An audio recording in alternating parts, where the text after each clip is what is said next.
হে পর্দার আড়ালের মা বোনেরা, কোন দুনিয়ার পিছনে পড়ছো, কোন দুনিয়ার পরিচয় লাভ করছো, এই দুনিয়া সম্পর্কে মাঝে মাঝে একটু মোরাকাবা করো, তাহলে দুনিয়ার আসল হাকিকত তোমার আমার কাছে পরিষ্কার হইয়া যায়। হাকিকত সে তো দুনিয়া में खबर है, दुनिया की नुमाइश पर नजर है। अल्लाह अल्लाह अल्लाह। বাগান দুনিয়া তো একটা মাকাল ফলের মতো।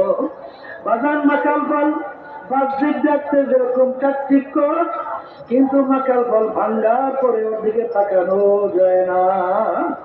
আসলে দুনিয়াটা বাহ্যিক দেখতে, দুনিয়া দেখতে চাকচিক্যময়। ধৈর্য ধরতে হবে। বসে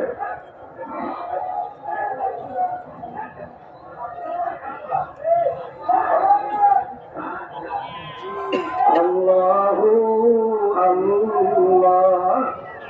হাদিসের মধ্যে আছে, যার ভিতরে আল্লাহ রাব্বুল আলামিন সুমহত্ব দান করছেন, আর সেই ক্ষেত্রে সে গোপন রাখতে পারে, ধৈর্য ধরতে পারে, 100 শহীদের দরজা সওয়াব আল্লাহ তাকে দান করে।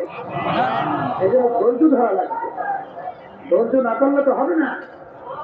আর ইন্নাল্লাহ মা'আস সাবিরিন, আল্লাহ রাব্বুল আলামিন ধৈর্যশীলদের সাথে থাকে। এই মহব্বত জ্বালাপোড়া ভিতরে থাকবে, কিন্তু ধৈর্য ধরতে হবে। ধৈর্য ধরলে আল্লাহ রাব্বুল আলামিন বরকত সওয়াব অনেক বাড়ায় দেয়। আল্লাহু আল্লাহ। আমার বাজানদেরকে বলবো, বাজারে মা বোনরা যারা শুনতেছেন, বলবেন আমার মালিক যখন সর্বনাশ ময়দানে নিয়ে আসেন, আমার মালিকের কাছে দোয়া করো, মালিক